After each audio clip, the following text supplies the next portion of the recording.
So guys episode की शुरुआत होती है जहाँ पर हम देखते हैं स्काई सिन और सोगा सिन ने एक दूसरे को किस किया होता है। उसके बाद ना सोगा सिन स्काई सिन से कहता है कि मैं तुम्हें पसंद तो करता हूँ पर मुझे, और वह सोचने लगता है कि उसे बता देना चाहिए कि वो टोक्यो शिफ्ट होने वाला है, उसका ट्रांसफ़र होने वाला है, पर वो कहता नहीं और वो कहता है मुझे थोड़ा टाइम चाहिए और हम जैसे थे क्या हम वैसे ही रह सकते हैं। स्काई सिन कहता है हाँ बिल्कुल, याद रखना ओसाका के लोग बहुत इम्पेशेंट होते हैं।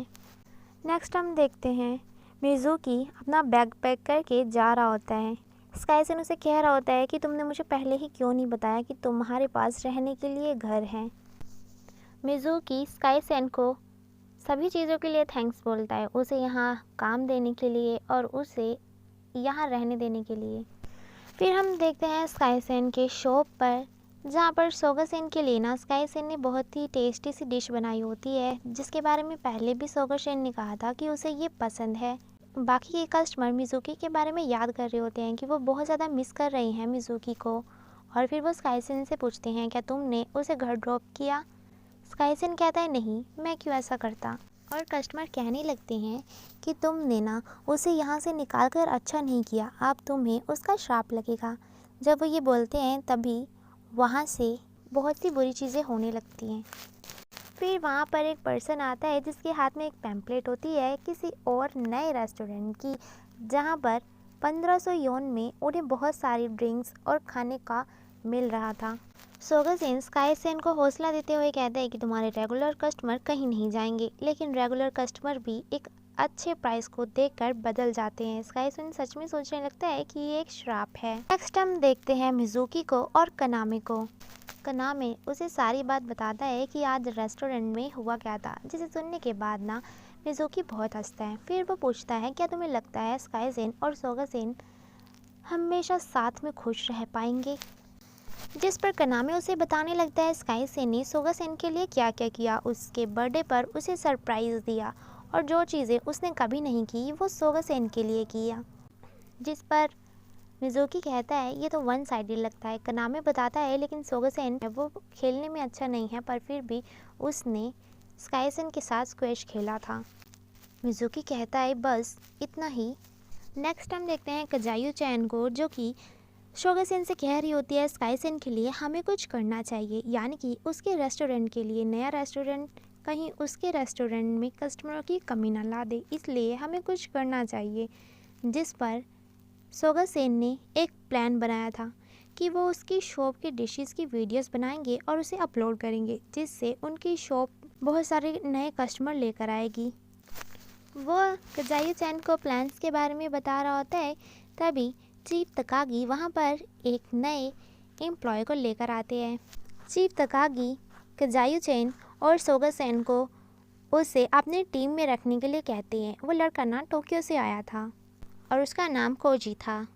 बहुत खुश होकर कजायू चैन कहती है क्यों ना हम इस खुशी में रात को कहीं खाने के लिए बाहर चलें, लेकिन कोजीमाची मना करते हुए कहता है कि मैं ग्रीटिंग से ही शुरुआत करना चाहता हूँ, और वो वहाँ से चला जाता है, जिस पर कजायू चैन को बहुत ज़्यादा गुस्सा आता है। नेक्स्ट हम देखते हैं जहाँ पर सोगा सिन स्काई सिन की कुकिंग वीडियो बना रहा होता है, लेकिन स्काई सिन के लिए बिल्कुल नई चीज़ थी, इसलिए वो थोड़ा नर्वस हो रहा होता है, पर वो ट्राई कर रहा होता है। उनका वीडियो बन ही रहा होता है, तभी सोगा सिन को काजीमाची का कॉल आता है और वो उसे काम के लिए बुला रहा होता है। सोगा सिन स्काई सिन से माफ़ी मांगता है कि उसे जाना पड़ेगा। स्काई सिन कहता है कोई बात नहीं, तुम जाओ। वहाँ से जाने के बाद सोगा सिन स्काई सिन को मैसेज करता है कि प्लीज़ मुझे माफ़ कर दो, जिस पर स्काई सिन उसे कहता है कि तुम्हें इसके बारे में ज़्यादा सोचने की ज़रूरत नहीं है। फिर नेक्स्ट हम देखते हैं स्काई सिन के पास मिज़ुकी आता है, जो उसे बताता है कि उसे काम मिल गया है और वह उसे कैफ़े में चलने के लिए कहता है। मिज़ुकी उसे कहता है कि सोगा सिन को ना इस वक्त तुम्हारी मदद करने का ट्राई करना चाहिए था, जिस पर स्काई सिन कहता है उसने ट्राई किया था पर उसके पास बहुत सारा वर्क स्टफ है, इसीलिए वो मेरे लिए टाइम नहीं निकाल पाया, और वैसे भी मैं तुम्हें ये सब क्यों बताऊं, तुम्हारा इन सब से कोई भी लेना देना नहीं है।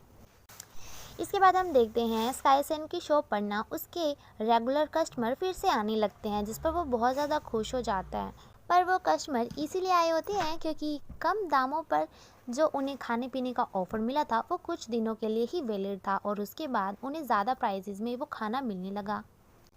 और स्काईसिन ये जानता था कि वो लोग क्यों उसकी शॉप पर आए हैं। वो कस्टमर बताने लगते हैं कि हमें तो ना पहले बहुत नर्वसनेस हो रही थी कि पहले तो हम लालच में तुम्हारी शॉप पर आना छोड़ दिया था, पर मिज़ुकी था जिसने हमें समझाया कि हमें फिर से तुम्हारी शॉप पर जाना चाहिए क्योंकि ये शॉप उसके लिए भी बहुत इम्पॉर्टेंट है और स्पेशल है। ये सुनने के बाद ना स्काईसेन तो बस इसी के बारे में सोच जा रहा होता है कि उसने उसकी मदद आखिर की क्यों। उसके बाद ना हमें पास्ट का वो सीन दिखाया जाता है जहाँ पे पहली बार मिज़ुकी और स्काईसेन मिले थे। स्काईसेन ना जा रहा होता है, तभी वो देखता है मिज़ुकी को कोई मार रहा होता है। वो उसे बचाने के लिए उसके पास जाता है। वो लड़का ना फिर स्काईसेन को मारने ही वाला होता है। मिज़ुकी उसे कहता है चलो ब्रेकअप करते हैं और स्काईसेन का हाथ पकड़ के वहाँ से भागने लगता है। फिर वो उससे बचकर भाग निकलते हैं। स्काईसेन उससे पूछता है कि वो लड़का उसे मार क्यों रहा था। मिज़ुकी बताता है कि वो उसका एक्स था, उसने उसे चीटिंग करते हुए पकड़ लिया था, इसलिए वो उसे मार रहा था। स्काईसेन कहता है ये तो तुम्हारी ही गलती हुई ना। फिर मिज़ुकी उसे कहता है कि मुझे ना भूख लगी है। स्काईसेन उसे अपने रेस्टोरेंट में लेकर आता है। मिज़ुकी को उसके हाथ का बना हुआ खाना बहुत अच्छा लगता है और वो कहता है कि तुम अकेले ही इस रेस्टोरेंट को चला रहे हो। स्काईसेन उसे बताता है ऐसी बात नहीं है, उसकी मॉम बीमारी की वजह से इस दुनिया में नहीं रही, तभी से वो इस शॉप को चला रहा है, पर वो अपनी मॉम जैसा अच्छा खाना नहीं बना पाता, जिसकी वजह से बहुत कम कस्टमर आते हैं। ये सुनने के बाद मिज़ुकी उसे कहता है कि मैं तुम्हारी मदद करूँगा, यानी कि वो काम करूँगा जो तुम्हें नहीं आता है। तभी ना स्काईसेन को प्रेजेंट में किसी की कॉल आने लगती है और यहीं पे पास्ट का सीन एंड होता है। सोगासेन स्काईसेन से माफ़ी मांगता है कि वो उसकी हेल्प नहीं कर पाया। स्काईसेन कहते हैं तुम्हें टेंशन लेने की ज़रूरत नहीं है, सभी रेगुलर कस्टमर फिर से वापस आ गए हैं।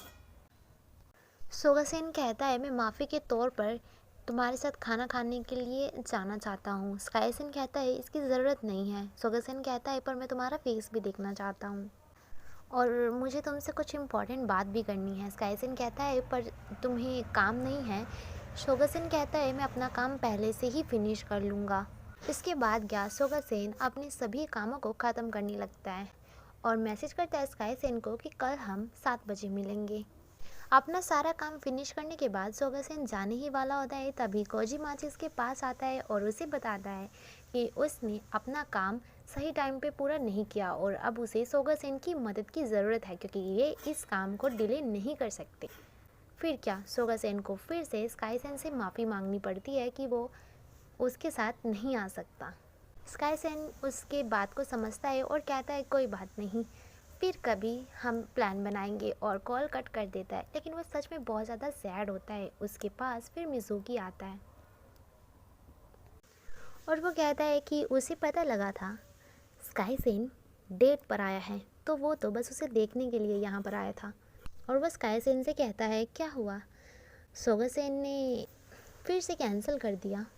मिज़ुकी फिर उसके पास बैठ जाता है और उसे बताने लगता है कि क्यों वो कभी भी ज़्यादा टाइम तक किसी को डेट नहीं करता। उसका रीज़न यही है कि जब हम एक दूसरे को जानने लगते हैं, एक दूसरे के खामियों को पहचानने लगते हैं, तो हमारे बीच ना कुछ डिस्टेंस हो जाता है और फिर ब्रेकअप होने लगता है।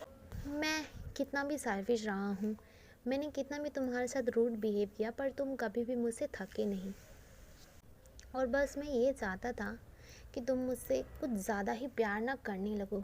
स्काईसेन को बिल्कुल भी अच्छा नहीं लग रहा होता ये सारी बातें सुनकर और वो वहाँ से जाने लगता है। मिज़ुकी उसे रोकता है और वो उसे कहता है कि मैं तुम्हें सोगासेन से भी अच्छे तरीके से जानता हूँ और उसके बाद वो स्काईसेन को किस करने वाला होता है और इसी के साथ एपिसोड एंड होता है। आई होप आपको वीडियो अच्छा लगा हो। वीडियो अच्छा लगा तो वीडियो को लाइक और चैनल को सब्सक्राइब जरूर करना।